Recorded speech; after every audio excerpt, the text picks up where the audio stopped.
मेरा पिछले वाला पेपर बोर्ड का कैसा भी गया हो, लेकिन आने वाला बोर्ड का पेपर मेरा जबरदस्त लेवल का जाना चाहिए। बहुत सारे बच्चों का इस टाइम मामला डामाडोल होगा, लेकिन मैं यहां पर खड़ा हूं 80 में से 80 नंबर की तैयारी करवाने के लिए। 19 मार्च को दोस्तों सीबीएसई बोर्ड का इकोनॉमिक्स का एग्जाम है। 80 नंबर लाने के लिए 34 क्वेश्चंस का सही आंसर देना पड़ेगा। बच्चा परेशान है असर्शन और रीजन वाले क्वेश्चंस को देखकर कि सर मेरे को कॉन्सेप्ट तो आता है कहीं ना कहीं। हेलो गाइस, मैं आपका भाई दोस्त educator of economics love Kaushik पूरा तैयार हूं इकोनॉमिक्स के एग्जाम में धमाका मचाने के लिए।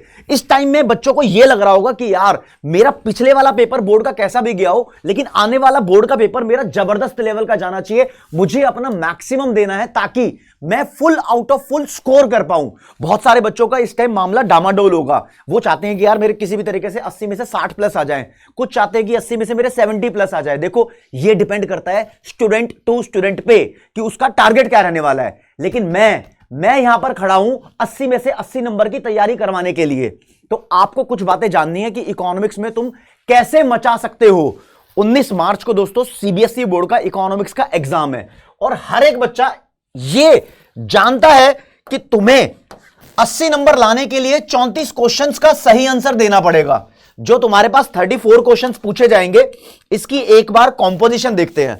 इस 34 में से 20 होंगे दोस्तों एमसीक्यू वाले क्वेश्चन और 14 क्वेश्चंस ऐसे होंगे जिसमें शॉर्ट आंसर्स लिखने होंगे 3 या 4 नंबर के, 6 नंबर के लॉन्ग आंसर्स वाले होंगे और इस बीच में न्यूमेरिकल्स होंगे। न्यूमेरिकल का कुछ नहीं कह सकते, 3 नंबर का भी आ सकता है, 4 नंबर का भी आ सकता है और वो 6 नंबर का भी आ सकता है। और न्यूमेरिकल आने को तो एमसीक्यू में भी आ सकता है। हाँ, अब एमसीक्यू की वैरायटी की बात कर लो, सिंपल एमसीक्यू भी आएंगे, स्टेटमेंट बेस्ड एमसीक्यू भी आएंगे जहां पर 2 स्टेटमेंट लिखी होगी, स्टेटमेंट 1 स्टेटमेंट 2।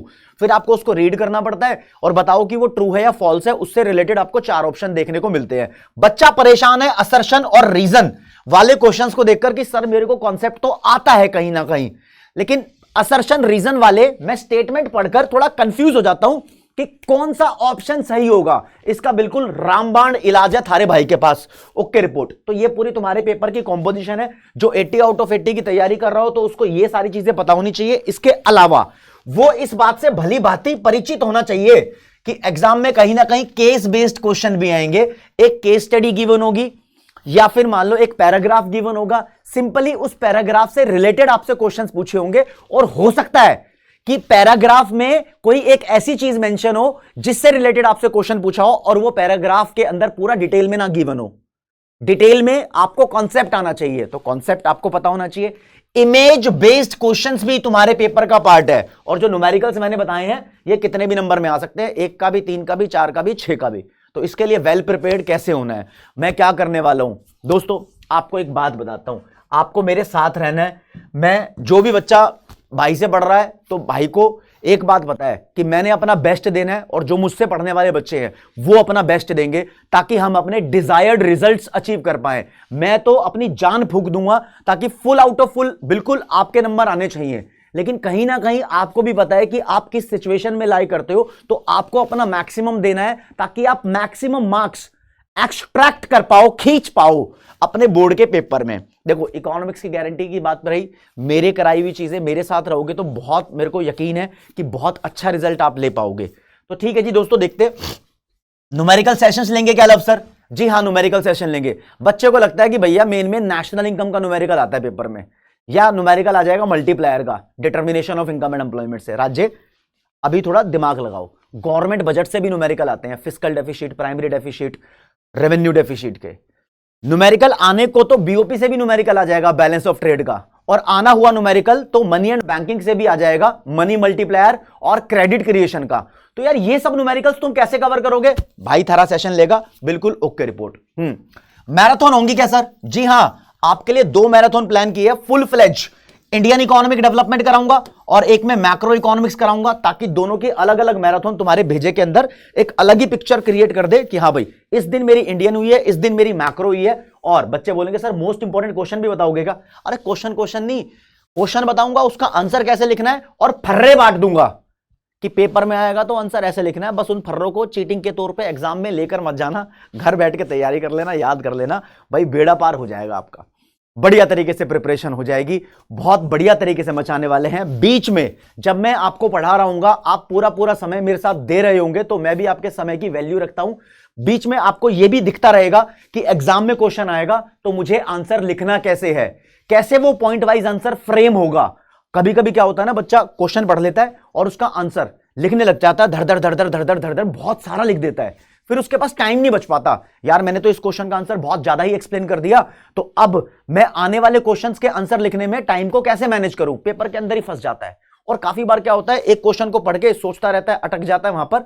तो ऐसी चीजों को हम डिस्कस करने वाले हैं कि कैसे अनफोर्सिन सर्कमस्टांस को, ऐसी सिचुएशन जिसका अनुमान नहीं लगाते पहले हम, उसको टैकल कैसे करना है, वहां फंस जाएंगे।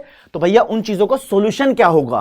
तो राजे हम जो फोकस करेंगे एग्जाम ओरिएंटेड क्वेश्चंस पे फोकस करेंगे, प्रीवियस ईयर में जो क्वेश्चंस आ रखे हैं उन पे फोकस करेंगे, हम अपने न्यूमेरिकल्स पे फोकस करेंगे, इमेज बेस्ड क्वेश्चन पे फोकस करेंगे, असर्शन रीजनिंग पे फोकस करेंगे, और चैप्टर वाइज आपको मैराथन भी थारा भाई करा देगा ओके रिपोर्ट तरीके से। अब भाई देखो 19 तारीख को पेपर है सर, बताओ क्या करोगे। देखो कुछ लेक्चर्स आपको मैं रिकॉर्डेड फॉर्मेट में प्रोवाइड करूंगा, ऑब्वियसली रिकॉर्डेड होंगे मैराथन, और कुछ चीजें आपकी लाइव भी होंगी। लेकिन दोस्तों आप कॉमर्स वाला यूट्यूब चैनल पे बने रहो, आपको पूरा फ्रूट मिलता रहे। इसके लिए रिकॉर्डेड लेक्चर्स के साथ साथ मैं आप लोगों के लिए कुछ ऐसे अमेजिंग शॉर्ट्स लेकर आऊंगा जिसमें आप 1 और 2 मिनट्स में बहुत ही इंपॉर्टेंट कॉन्सेप्ट रिवाइज कर रहे होंगे, बहुत ही इंपॉर्टेंट कॉन्सेप्ट रिवाइज कर रहे होंगे। फिर बच्चे चाहते हैं कि सर हमें सैंपल पेपर भी सॉल्व करना है, बिकॉज हमें अटेम्प्ट करके देखना है कि हम 3 घंटे में वाक्य में वो परफॉर्म कर पाते हैं नहीं कर पाते हैं जिसके लिए हम तैयारी कर रहे हैं। सैंपल पेपर भी आपको मिलेगा, मतलब फुल फ्लैच एक एक चीज प्लान करनी है, कर ली है तो जरूरत किसकी है, जरूरत बस आपके एफर्ट्स की है। मेरे को यह जानना है कि बताओ और तुम्हें इसके अलावा क्या चाहिए। बच्चा यहां स्केड्यूल मांगेगा, धीरे धीरे करके आपको पता लग जाएगा। स्केड्यूल भी, कम्युनिटी पोस्ट भी हमारी चालू है। आपको क्या लगता है कि आपके लिए मुझे और क्या एडिशनल करना चाहिए, ये अपना प्लान है जो आपको कहीं पर भी चूकने नहीं देगा। मतलब वो होता है ना कि भैया जब मैं देखूं कि इकोनॉमिक्स का पेपर आया है तो ऐसे सर खुजाऊं, ये वाली सिचुएशन नहीं आने दूंगा, या फिर बोलो निराश नहीं होने दूंगा आप लोगों को। एज पर एक्सपेक्टेशन हम बहुत बढ़िया तरीके से मचाने वाले हैं, ये थारे भाई का यहां खड़े होकर वादा है। और बस इतनी बातें कहनी थी, ज्यादा टाइम तुम्हारा लूंगा नहीं। बाकी हम पढ़ाई की बात करेंगे, पढ़ाई के सेशन आएंगे, और कमेंट सेक्शन खाली है, तुम्हारी डिमांड्स भी मैं यहां पर बिल्कुल देख रहा हूं कि बच्चे क्या क्या चाहते हैं। तो ठीक है दोस्तों, मिलते हैं फिर। Thank you so much.